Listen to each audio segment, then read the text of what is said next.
I'm 35. I live in Seattle, and I work as a programmer for a company that develops software for healthcare facilities. Irony. Maybe. But I didn't choose this job because I love medicine. It was because I never wanted to be dependent on it. My father, Richard, is 68. He used to be an engineer. Then he lost his job and started drinking. My mother died when I was 12. After that, he became withdrawn. He didn't cry. He didn't talk. He just drank. And he screamed. I remember when I was 14, I was hit in school because I couldn't afford a field trip. When I came home with a bruise, he said, "You're weak. The weak don't survive." When I was 15, I came home with an A in math. He said, "Do you think that counts? Money is the most important thing in the world, and you're not going to make it." And when I was 16, I went to the doctor. I had trouble sleeping, panic attacks, depression. The doctor suggested therapy. My father read the prescription and threw in the trash. "I'm not going to pay to have you fixed," he said. "You're not sick. You're just lazy." "But it's hard for me," I said. "It's hard for everyone," he replied. "But I'm not going to feed a weakling." The next day, he took my things out onto the porch. A bag, books, an old laptop. And he said, "I don't want weaklings in my house. Go. And don't come back." I live with friends. Then in a public shelter. I worked at a gas station to pay for school. I studied at night. I took exams. I got a scholarship. And I never called him since then. It's been 19 years. And then a week ago, his sister, my Aunt Laura, called me. "Your father is in the hospital," she said. "He has cirrhosis of the liver. The doctors say he won't live another 6 to 8 months without a transplant." So what? He doesn't have insurance. He doesn't have any money. And a transplant costs over $800,000. "And you want me to pay?" "He's your father," she said. "And he's asking for you." "He kicked me out when I was 16, I said. "And he never came looking for me." "He's sick, Alex. And he's asking for forgiveness." "And I'm not." I hung up. But that night I didn't sleep. Not because I was sad. And because for the first time in years, he felt. He no longer has power. But I still have a choice. I didn't want to go. But 3 days after my aunt called, I got in my car and drove to the hospital in Portland where he was. Not because I was going to forgive him, but because I wanted to see if it was really him. Or if this was just another role he played when he needed something from me. When I entered the room, he was asleep. I didn't recognize him. Not because he was old, but because he was smaller. As if someone had let the air out of his pride. His face was dry yellow. His hands trembled, even in his sleep. Hooked up to and for. There was a trace of a catheter in his neck. He woke up. He looked at me. And there was no surprise in his eyes. Only shame. And fear. "Alex," he whispered. "Yes," I said. "It's me." He was trying to sit up. I helped. Not because I wanted to, but because I couldn't stand by and watch him fall. "Thank you for coming," he said. "I didn't come to help," I said. "I came to see. I know what I did," he said. "And I'm sorry. Do you regret kicking me out? Or what do you need me for now?" He fell silent. And that silence was his answer. "I was drinking," he said. "I was broken after my mother died. I didn't know how to be a father." "But you knew how to be cruel," I said. "You knew how to kick a child out with no money, no support, no future. I thought I was doing you a favor, that you would become stronger. I became stronger because I got out of that hell. Not because of you. In spite of you." He looked down. "The doctors say I need a transplant," he said. "But I don't have the money. And I don't have a donor. And you expect me to pay?" "I'm not asking you to pay," he said. "I'm asking you to look at me. As a person. As a father." "But you weren't my father," I said. "You were a tyrant. You threw me out when I needed help the most. When I was 16. When I was crying with fear. When I didn't know where I was going to sleep. I didn't know how to help," he said. "I thought strength was not showing pain. But you showed pain every day. You screamed. You drank. You destroyed everything around you. And when I broke down, you threw me out like trash." He didn't answer. Just cried. Quietly. Like someone who finally realizes he's lost everything. I stood there and watched. And I didn't feel any pleasure. I didn't feel any victory. Only emptiness. Because I didn't come to see him suffer. I came to understand. Can I forgive? But now I understood. Forgiveness is not about him. It's about me. And I'm not ready yet. "I won't pay for your surgery," I said. "Not because I can't. But because I don't want to." "But you have money," he said. "Yes. I earned it myself. Without you. Without support. Without a father. And I'm not going to give them to you, so you can live a few more years." and then say, I always knew you were weak. He closed his eyes. I don't deserve you, he said. And I never did. I walked out, without turning around.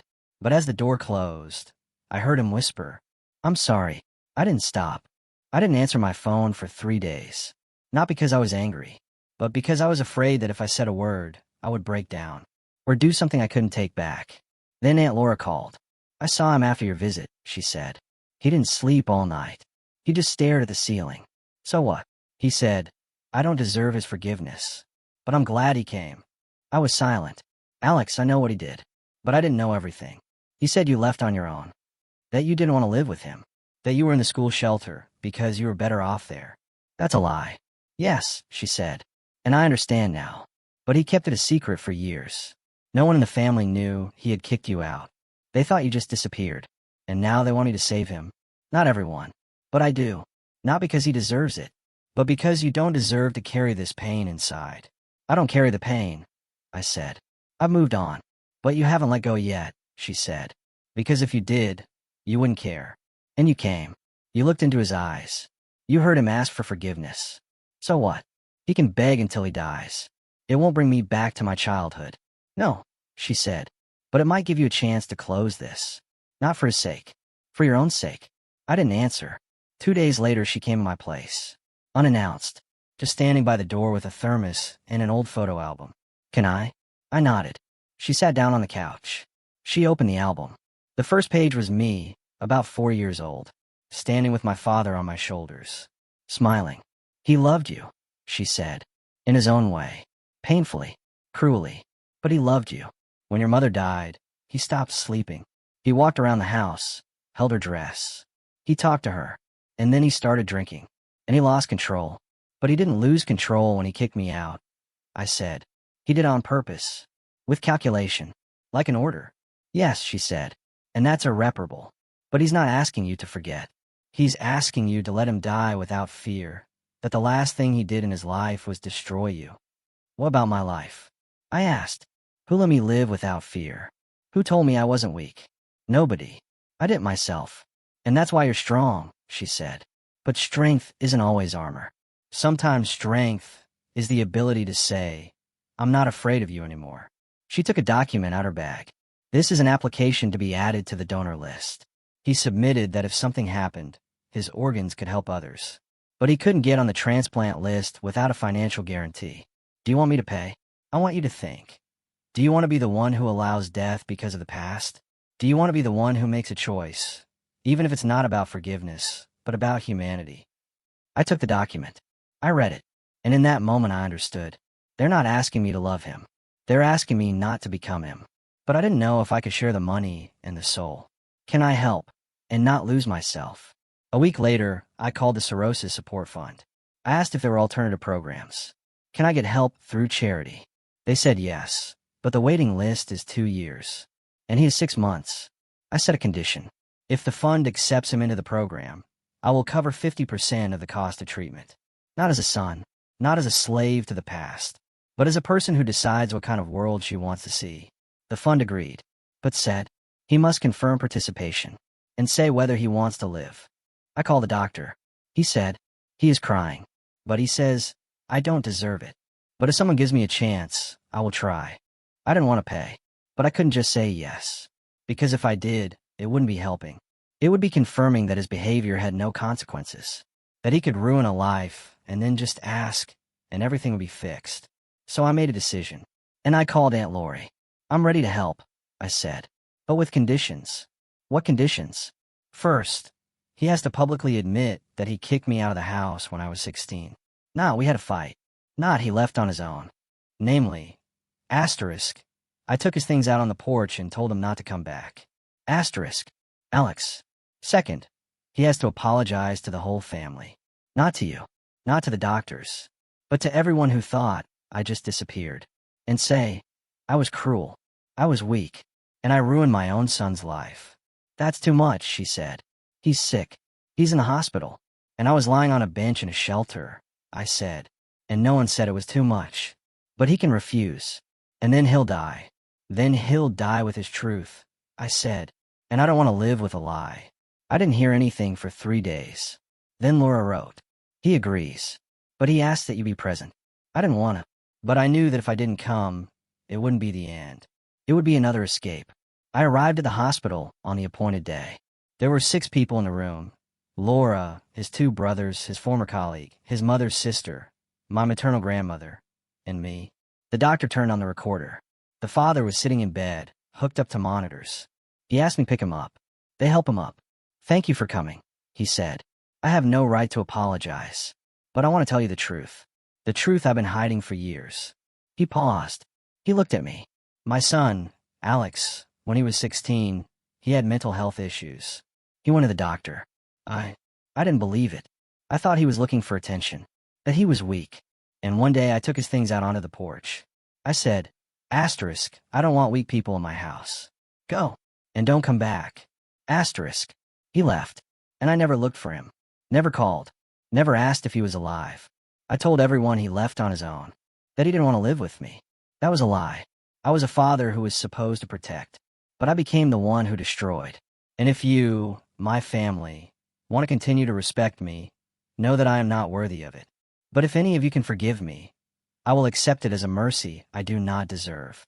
He fell silent. He cried. He didn't scream.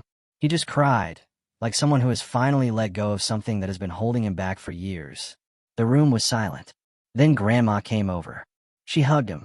She didn't say anything. She just held him. Laura looked at me. Her eyes were full of tears. "Did you hear?" "Yes," I said. "Is that what you wanted?" "No," I said. "I didn't want him to suffer. I wanted the truth to be told, so that you all know who I am, and who he is. And now the foundation will get my statement. I'm covering 50%, not because he deserves it, but because I don't want to be the one to watch a man die because of a past he couldn't fix." I walked out. I didn't hug him. I didn't say, "I'm sorry." I didn't promise to be his son. But as the door closed, I heard him whisper, "Thank you for giving me the chance to say this." I didn't turn around, but in that moment I realized I haven't forgiven. I'm not ready yet, but I let the truth be. The operation took place 2 months later, not in our city, but in a clinic in California, where there was less of a queue, but only on condition of participation in the study. The foundation organized everything. I was not present, but I received a message from the doctor. The transplant was successful. The patient is in critical but stable condition. Rehabilitation begins. I did not answer. Just checked. Read. A week later, Aunt Laura wrote. He woke up. The first thing he said was, "Does Alex know?"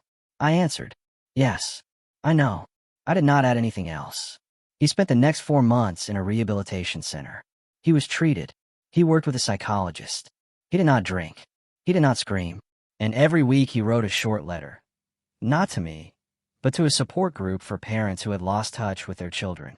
Laura sometimes forwarded excerpts. I couldn't imagine that weakness wasn't a lack of strength, but a lack of help. I thought I was making my son stronger, but I just left him alone. If you're reading this and you still have a chance, don't wait until it's too late. Say, "I'm here," even if he doesn't answer. I read those words, not with pleasure, not with pain, but with a strange feeling, as if someone was giving me back a piece of my past, but in a different form. 6 months later he came home, not to the old house, he had sold it, but to a small apartment in a nursing home, where there was support, groups, doctors. Laura said, he asked to meet, not as a son and a father, but as 2 people who want to talk. I didn't answer right away. I waited, not because I was afraid, but because I wanted to be sure. If I go, it won't be out of obligation, not out of harm, but because I want to. A week later I arrived. He was waiting on a bench by the entrance, in a sweater I remember from childhood. The surface is clean. The face is older, but not cruel. "Thank you for coming," he said. "I didn't come so that everything would be okay," I said. "I came to see if you've really changed." "I don't know if I have," he said, "but I know that I don't want to be that man anymore." We sat. We talked about the hospital, about rehabilitation, about the first time in 20 years he heard someone say, asterisk, "You're not alone." Then he said, "I don't expect you to say, Dad. I don't expect you to come to Thanksgiving. But I want you to know, if you ever need me, I'm here. Not as the father I was, but as a person who's trying." I nodded. "I can't forgive you," I said. "Not yet. But I can be here. Sometimes. If it's not a lie." It's not a lie, he said. We didn't hug. We didn't cry. We just sat and looked out at the garden where the children were playing, laughing, screaming. And in that moment I realized, this isn't the end. This isn't the beginning. This is the gap. The place between pain and hope. Between the past and what could be. I don't know if I'll ever be able to call him Dad. Whether I'll ever be able to say, I love you. But I know one thing. I'm not afraid of him anymore. And that's enough. To take the next step, sometimes it's just sitting on a bench and saying, asterisk, I'm here. Asterisk, and not taking anything back.